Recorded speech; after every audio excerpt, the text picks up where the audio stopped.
voilà amis téléspectateurs Tour de Vision TV di leen jaajëfal bu baax a baax yéen ñuy topp saa si nekk tey nag ñu ngi toog ak ki nga xamante ne ni moo di Thierno ñu xam ko bu baax ràññee ko ci waa APR à chaque fois nag ñuy am mbégte di ñu wax moom ci li nga xamante ne ni moo di actualité ku nekk xam na ne actualité ñeel wàllum politique jamono ji bëri na lool kon nag jàpp nañu ne war nañoo mën a ñëw interroger ko mu daal di ci wax xalaatam Thierno ma bàyyi la nga nuyu. salaamaaleykum maa ngi lay nuyu Soxna As di nuyu di la ziare bu baax di nuyu waa Sénégal yëpp am nit bu baax a baax ci li ñuy introsé mu doon suñu fierté ci mbégte bu baax a baax ñu ngi nuyu ñëpp ñu ngi ziare ñëpp alhamdulilah jaajëf. Thierno tey fi may tàmbalee ak yow moo di libération ki nga xam ne moo di Farba Ngom ñu gis mbégte bi ngeen xam ne amoon nga ko am ngeen ko sax yéen waa APR ñu gis ne Farba nag yàgg nga ma di wax lu jëm si moom que ne dinañ ko bàyyiwaat que du mujjee fen dossier bi dafa mel ni loolu moo am lan nga ci mën a wax. waaw dañuy sant yàlla bu baax parce que lépp dañuy sant yàlla li tax ñu war a sant yàlla mooy bu fekkente ne dañ nekk ci réew ñu téye Farba Ngom tuumaal ko ci ay milliards fekkuñu ko ci moom ñu dem ba di ko tuumaal ci ay affaire portable te dara du ci woon dëgg ba yàlla def ko mu génn dem toppuñu ko dara ñun dañuy sant yàlla bu baax baax ñu xam ne ñun vraiment yàlla may nañu ndam may nañu sax parce que waa ji Ousmane Sonko moo taxoon añam ne waa ji bii mooy sa dernière fois kay campagne bu doon tey dañ jàpp Farba Ngom fekkee ci Farba Ngom mel ne 100 francs bi gën a tuuti da ñun dañuy boobaa duñu am lu ñu mën a défendre Farba mais ja avec Farba ku set la Farba ku baax la Farba jàmbaar la loolu mu affaire politique lañ ko jàppe woon te yàlla dimbali na set na alhamdulilah rabbil alamin maa ngi santaat bu baax na di ñaanalaale waa Madina Gounass waa Daaka yëpp parce que demoon naa ci Daaka bi mais mbaar yëpp ku wàccee kaamil da ngay ñaanalaale Farba particulièrement man dugg naa ba ci xabu pap xalif général bi di Thierno Alaji Mama Seydou Ba mbokk sumay doléance Farba Ngom yàlla na Farba génn yàlla na Macky Sall nekk président ONU bokk na ma ñaanal naa réew mi yëpp nag ñaanal naa Sénégal kon nag Farba bu génnee Daaka bi jeex Farba génn dañuy sant yàlla bu baax a baax ndax yàlla rek yoo sant. ndax amoo mbetteel si dossier bi. non ñëpp am mbetteel am naa mbetteel ñëpp am mbetteel parce que nga téye nit tëj ko 1 an et quelque ci kaso te amul dara loo xamante ne lu tegu la loolu gàcce la gàcce réew mi yëpp la parce que vraiment képp koo xamante ne républicain nga ak koo mënta noonu da ngay xam ne vraiment lii dafet la lii du lu gën. waaw lii du lu gën parce que dem na boo xoolee Farba député yi si monde bi yëpp taxaw nañu woon nañ ko bàyyi parce que jàpp toppee deful dara dem nañ ba nga xamante ne ab bàyyi nañ ko deful dara lii gàcce la lii gàcce la lii dafet la. boo ñëwee Taïf daanaka dafa mel ni ab remplacement moo am ci mbir mi parce que Farba génn na mais jamono ji y a une forte possibilité ki nga xamante ne ni moo di Pape Malick Ndour mu delloo ci prison bi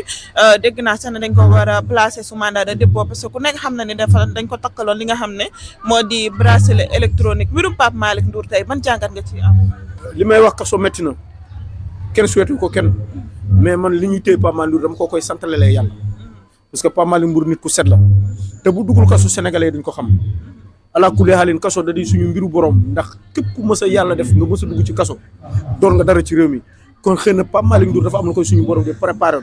foog mu li muy connecté na xam naa ne biir kaso ba lay connecté bu xësee ba génn doon ku rëy loolu ñoom dañ yaakaar ne ñoom ñu ngi dama laa fa Pape Malick Ndour waaye dañ yokk Pape Malick Ndour politiquement parce que pour dëgg tey histoire bi nu mu demee li ngay accusé Pape Malick Ndour boobu temps Pape Malick Ndour nekku fa ngeen jëm ko jaay doole parce que nee nañ Pape Malick Ndour intellectuel wala am na loo xamante ne xam na ko ci yenn dossiers yi ñu profité pour tëj gémminam waaye nag léegi sénégalais yëpp am nañu nguuru Pastef jaay doole lañ fi nekkee lañ doon xeex démb ak barki démb ko démb ak barki démb loolu ñëpp xam nañu ça n'existe pas taxul donc ñun gëmuñu peuple bi gëmuñu réew mi seen bopp lañ gëm. kooku Sénégal nga jàpp ne dossier bi politique la. mais politique c'est pure politique. politique kese la amul leneen loo xam ne du politique parce que ki ngay li nga koy accusé moo fekkee ko newu fa woon loo koy toppee. li nga wax nañu rapport bu ñu ko épinglé ki nga xam ne moo ko épinglé mu ngi génn àddina en 2018 alors que Pape Malick en 2019 lañ ko fal. 2019 kay lañ ko fal Pape Malick kay kon loolu mënul nekk c'est impossible Pape Malick il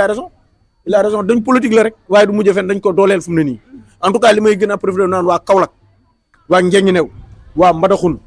néew ma la ngeen taal néew ma la ngeen yàq waaye na ngeen xam ne seen doom Pape Malick Ndour bàyyi leen ko xel ngeen jóg ngeen soutenir ko diplomatiquement par respect nag diplomatiquement encore ngeen jàppale Pape Malick Ndour bu baax a baax ngeen bàyyi xel Pape Malick Ndour loolu mooy seen fierté loolu mooy seen sac ngeen ma jox leen exemple ngeen jël ci région de Matam ni ñu def comme Farba waaw am taaluñu yàquñu mais bàyyiwuñu benn yoon Farba guddeeg bëccëg ñu ngi si ginnaaw Farba ba yàlla may na Farba ndam. gis nañu plan d'action yi ngeen di teg yéen waa APR à chaque fois ay conférence de presse la ay réunion ay waxtaan te gis nañu si loolu ngeen wëyalee ba Farba Ngom génne est-ce que même procédure ngeen nar a def ngir génne ki nga xam ne moo di Pape Malick Ndour si situation yi. non Pape Malick Ndour ala kulli haal moom dina génn quel que soit alpha dina génn bu on est dans un pays de droit bu ko juge bi dégloo dina ko bàyyi mu dem yoonam loolu sikki sàkk amu ci mooy li ma wax rek nee naa la da ngay jàpp ne Pape Malick Ndour ñoom dañ dama laa fa fekk dañ dooleel Pape Malick Ndour tey boo jëlee pas mal lu deful waxul nga dugal ko ci kaso sénégalais dañ koy jàppe Sonko da jël exemple ci boppam tooxi doon yi mu def ci réew mi yëpp tout teewul yenn sénégalais comprendre ñoon bu ñu ko téyee di ko jàpp am na sénégalais yu ko faral ne non non loolu hésité sa deful dara c'est la même chose loolu moom war na ko xam bu ko yeewul dootul yeewu ba ilaa yawmi din waaw Malick Ndour day génn incha allah si kattanal te day doon dara waaw. démb damaa dégg ku ci mel ni Abdou Mbow ba ñu nee ay plan d'action dafa ne ñoom du ñu sànni xeer du ñu taal parce que li fi nekk ñoom ñoo ko defar maanaam ñoom ñoo tabax BRT ñoo tabax TER ñoo def leneen ak leneen kon dinañ am yeneen méthode yoo xamante ne ni moom la ñuy xeexee lu dul li nga xam ne waa Pastef moom lañ doon def yow tey loolu ban jàngat nga ciy am. waaw damay jaar profité encore nuyuwaale honorable Abdou Mbow muy nit ku dal muy nit ku baax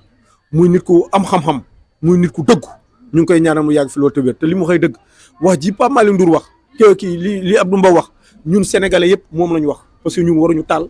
waruñu yàq waruñu def dara ndax li fi nekk ñun ñoo ko fi def ndax ñi bi ñu fi ñëwee pendant 2 ans et quelques ñu ngi si pouvoir di leb ay milliards benn pont rond point dessiné teguñu ko ci réew mi kon donc li fi jot a nekk ñun bu ñu ko yàqee on est foutu kon donc loolu duñ ko yàq jamais au plus grand jamais xamuñu yàq mais dinañ politique diplomatiquement ba jëlee suñu lii de gars yi ñu dugal ci kaso bi ba gars yi génn ci kaso bi incha allahu rabbi te duñu yàq on est dans un pays de droit incha allahu rabbi. mais ñu bëri si yéen jamono ji boo xoolee da ngeen di naan acharnement la ñu ngi leen di jàpp waa APR jamono ji ñu si bëri ñu ngi leen di jàpp di leen convoqué ak yi ni mel est-ce que da ngeen a nar di ko jàppee ay conférence de presse ay waxtaan ba am li ngeen bëgg est-ce que loolu kese mooy doon seen plan d'action. ginnaaw ñoom ñi nga xam ne li ñu jàpp nit ñi seen coobare bakkan la ñuy jàppee nit jàpp ñun nit ku def dara te ñii ñu jot a jàpp boobu léegi ba ñu dalee jàpp ba léegi amuñu kenn ku ñu jàpp ku def dara ñi ñu jàpp ñëpp defuñu dara bàyyi nañ leen ñu dem fii rek lay mujjee kon donc ñun waruñu yàq bu ñu yàqee yàq suñu réputation bu ñu yàqee ñu yàq suñu li ñu doon incarné di woon sénégalais kon dañuy yàq lool ñoo leen ëpp fit fop mais ñoo leen gën a nekk ay nitu démocrate duñu yàq xamuñu yàq waruñu yàq du suñu cër dépassé nañ fa war a mën a yàqee dëkk bu doxul réew bu doxul boo yàqee li nga am foo jëm fuñu jëm waaw da ngay xool la fois passée bi nga xamante ne transporteurs yi grève nañ TER bi moo doon daw ak BRT bi au moins loolu bu ko Macky Sall defoo on est foutu kon donc ñun waruñu yàq loolu doon nañu exemple waaw. boo xoolee tey Pape Malick gis naa ni ki avant-hier dem nañu këram di ko apporter soutien moom Pape Malick Ndour si ay kàddoom nag ñu dégg ko mu nekk koo xam ne daanaka kàddu yu mu yëkkate ñëpp dégg nañ ko ne buñ koy ñaanal nañu wax ne bu dee liñ koy accuser dëgg la. nañ ko jàpp que bu dee du dëgg nañ ko bàyyi nee na moom képp ku koy ñaanal nañ ko ñaanal loolu boo déggee Pape Malick wax loolu est-ce que di nga gën a am confiance ci moom tey. dama gën a am confiance ci waxam parce que ñun bu caaxaan jeexee ay ndongo daara lañ li Pape Malick Ndour wax yonent yàlla Youssouf waxoon na ko waaye bi mu génnee sak la am Pape Malick Ndour li mu wax dëgg la te jiñaa ko ci Moustapha Pape Malick Ndour soxlawul yëf xaalisu état deful dara la deful xëy na peut-être dañ ko noonoo rek bëgguñu ko bëgg a demal laafam ñu ngi koy jéey di ko tëj waaye dara dañ koy doole chiffres yi muy génn parce que bu ñu joxee ay chiffres suba ngoon gi mu génn indi ay démenti nee na moom Pape Malick loolu moo waral gars yi bëgg a téye loxoom. Pape Malick xam nga da nekk ndaw da nekk xale ñi bokk Pastef yëpp ni ñu mënta doy Pape Malick Ndour moo leen ëpp diplôme moo leen raw moo leen ëpp xam-xam ak ñi ko fa mën a jur ak ñëpp parce que moo leen raw moo leen ëpp xam-xam loolu nag da leen di gêner neexu leen comme booy bu ndaw moo leen di rectifier di leen corriger dañuy profité di jéem a dama laafam loolu rek lañ ci jublu kese amul leneen lii rek la xen la rek waaw. jeex na ñu jàll rapidement si beneen actualité ni ki démb gis nañu le ministre de l'intérieur maître Bamba Cissé woote ab dialogue ak opposition bi lu ko waral nag mooy waxtaanee li nga xam ne moo di code électoral bi ñu gis opposition bi presque yéen si ngeen bokk waa APR ñu gis ngeen boycotté ko ne li ko waral mooy dafa jëf avant muy woote dialogue ndax voté nañu loi bi ca l'Assemblée nationale tey de manière générale ban jàngat nga ci am. waaye li ma siy jàngat ñooñu c'est pas des personnes républicaines ñii kenn du leen dénk réew. dafa waroon woote dialogue ba pare ba ñi waxtaan mais dafa def ba pare mu doog a woote képp ku fa dem defe yaa nga kenn waru fa dem parce que respecté wul nit ñi respecté wul opposition bi respecté wul peuple bi respecté wuñu sax réew mi waaw fii Sonko jaaree bu demee ba ñuy jéem a xool ba xam na la ñu dugalaatee Ousmane Sonko ci ay élection ci ay élection moo xam ne vraiment ils sont pas dignes mais quel que soit Alpha Sonko mënutul am dara Sénégal bu ñu jëloon lépp jox ko it mënul doon Sénégal. mais nee nañ Ousmane Sonko mu ngi ci liste yi mu ngi ci liste électorale yi. nee nañ mosul génn liste yi su lu ma doon Ousmane pare na Sénégal sénégalais xamuñu ko woon mos nañ ko xam nañ ne mënut xamut antunut lépp ci tëraloon pas pratique. pare nañ ci Ousmane Sonko projet bi mooy en 2029 ñu fal Ousmane Sonko mu nekk président. Sonko du mës a nekk président Sénégal incha allah si kattanu yàlla du ko mës a doon ñi ko faloon pare nañ ci moom étudiants yi pare nañ ci moom enseignants yi pare nañ ci moom marchands ambulants yi pare nañ ci moom cultivateurs yi baykat yi pare nañ ci moom ñëpp ñi nga xamante ne ñoom ñoo taxoon di fal Ousmane Sonko pare nañ ci moom amul kenn koo xamante ne dina taxawaat di jël carte transporteurs yi pare nañ ci moom di jël di voter Ousmane Sonko c'est fini xam nañ Ousmane Sonko dóorkat la. da nga bëgg a wax ne li fi nekkoon nekkatu fi. mais dóorkat la da doon dóor yàlla dimbali ñu heureusement ñu def ko premier ministre ñu xam ne mënul il est incapable léegi fu mu toll nii sant nañ yàlla bu ñu ko joxe président bi tey mu doon président dee nañ xam nga te non seulement mu ngi nii ànd ak campagne réew mi yëpp ne Sonko jomaay Sonko tey mu taxaw di kalkal jomaay ba réew mi mënul dox kii naan man la est-ce que nii moo taxoon sénégalais yi fal leen ñàkk respecté sénégalais yi mu ngi nii bépp sénégalais bu conscient du jàppale parce que pare nañ ci parce que gëmuñu réew mi seen bopp lañ gëm kenn ku ne pouvoir ngay. mais boo gisee mbir yi càng est-ce que c'est pas parce que jamono ji du Sonko moo nekk di doxal parce que moom nee na ne kii di jomaay déggalu. moo dafa mel nu tey nga jël Sadio Mané nga ne ko mooy gardien bu bitu équipe nationale bu Sénégal bu ñu encaissé entraîneur bee ko def Sénégal lu mu ñàkk tey Sonko la parce que mooy premier ministre moo mënul dañ ko waxte dee jomaay li ko waroon ak moom yëpp def na ko mais ki mu teg mënut na jël courage moo xam ne waa ji mënul mu pousse ko fa waaw. gis nañu Amadou Ba mu Pastef di naan ne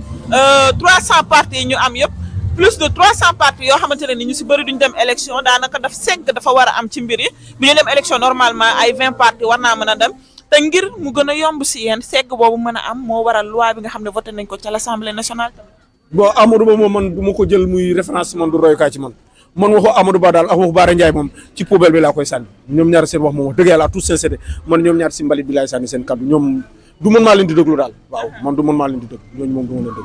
waaw. mais boo xoolee si dialogue bi nga xam ne Bamba Cissé woote na ko ay 15 partis la ñu wax moo ñoo fa dem même pas matul sax 100 est-ce que loolu tamit jàppoo ne maanaam li boycotté jamono ji moo nekk vraie opposition bi ñëwuñu si li nga xam ne woote woon na ko. boo demee ay parti demul ay association rek a fa dem yu yor seen récépissé rek benn parti ne ko fa parti boo xamante ne tax na ñuy wax parti bi ci réew mi yu am doole gisoo leen fa kon donc ay association ñoo fa dem rek ay dóor la rek waaw. tey lan nga leen di wax si élection yi ñuy dem. waaye élection yi nañ fexe ba bu ñu boycotté élection yi non seulement carte d'identité ñëpp dañuy jeex na président bind décret dès maintenant mu xam ne carte électeurs yi ñoom ñu valider ko mu continuer ñu demee ko élection locale yi ñu bañ ko pousse li ma leen di conseiller encore armée ñu bañ a di voter ñu tere leen di voter parce que nit boo ko voteloo mu yor sécurité yaa ko forloo fenn wolof Njaay dafa ne nit boo ko jàmbaloo Dakar yaa ko màccaloo ay baaramam nit boo taxawee mu yor sécurité nga ne ko da ngay voter am na foo ko forloo loolu la ñu war a dindi carrément homme de tenue warul voter waaw. élection législative yéen noo leen koy waajee tey waa APR est-ce que yéen a ngi parce que gis nañu jamono ji yéen a ngi remobiliser seen parti di defaraat jamono ji loo leen di waajal si élection législative yi. incha allahu rabbi élection bu fi amati élection locale bu fi amati Benno Bokk Yaakaar APR jël ko parce que sénégalais xam nañ ne APR moo gën ci réew mi. mais nee nañu APR jamono ji amatul loolu la ñuy wax. dañuy wax li leen ne rek APR tey la gën a am.